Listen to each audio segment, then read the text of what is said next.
Steve. I have two first-hand reports, one from family and one from a close friend in West Virginia. My family didn't even go to work today. They work at a casino. There's no water. They haven't showered. It's 95 degrees down there. Another person said they drove from West Virginia into Pennsylvania, and half the state or more had no power also. And my family's not prepared. I mentioned this earlier. And so this is happening. We also receive many emails. And the people are not prepared. And maybe this can be a short suffering for them, that they can wake up and see the importance of being prepared, and maybe it can open the horizons of people. But I see this as being trouble, because they say the power companies won't, have the power back on until Wednesday, maybe even a couple days later. Yeah, I ask you guys this: have you thought about this, Doug, with your investigative mind? By cutting off the power and cutting off the water, and doing that, you've got people's focus on everything other than what maybe they would have been watching had the power and water stayed on. You never never let a good crisis go to waste. You always move men and materials under wartime during the worst of conditions, because people are too consumed with their habits to notice what's going on. By the way, ladies and gentlemen, you might like to know this: 401ks go bye-bye, sayonara, auf Wiedersehen after the first of the year, and if you want to take money out of the country, 30% surcharge if you're allowed to leave the country.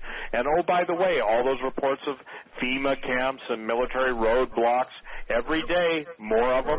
Oh, and all the helicopters that we were all mocked over, black helicopters, now they land on banks in broad daylight in Chicago. And guess what?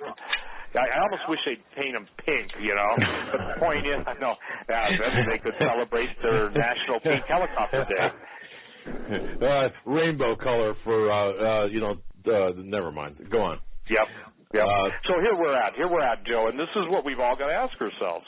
I guess I shouldn't say this. I would like to never have to answer another critic.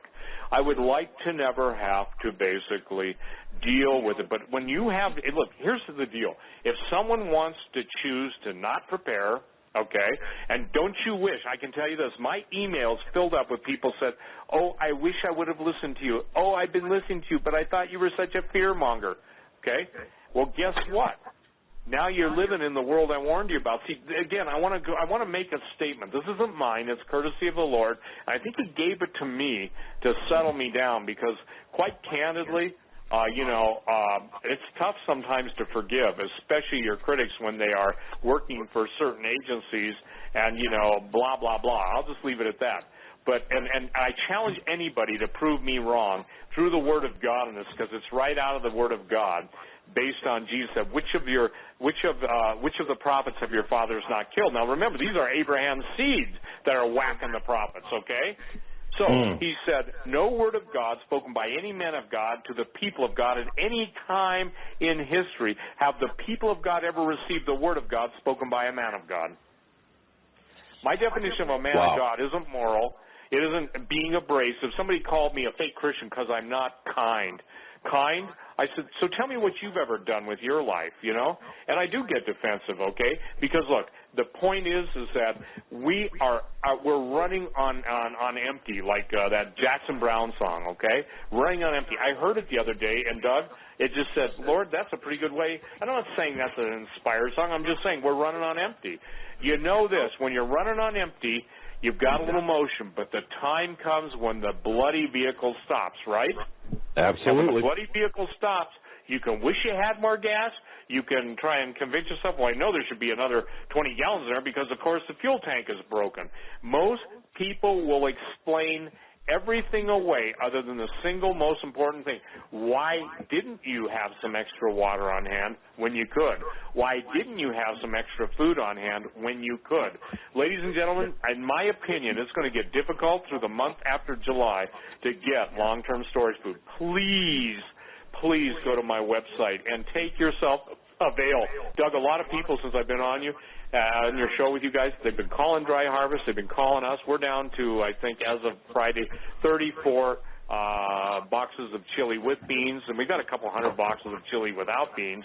but it seems like the mobility. But see, that was an introductory offer. I get a call from the guy that I buy it from, the Frederick Remington people, and they say, oh, and by the way, Steve, no, let me fill in the blank.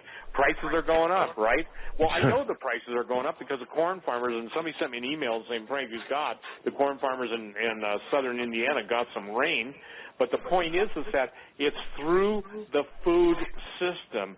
It's becoming harder and harder. And you know what everybody wants that America had? They don't, I mean, they've already stolen our technology or had the, different administrations give it to them, but they want the one thing they don't have.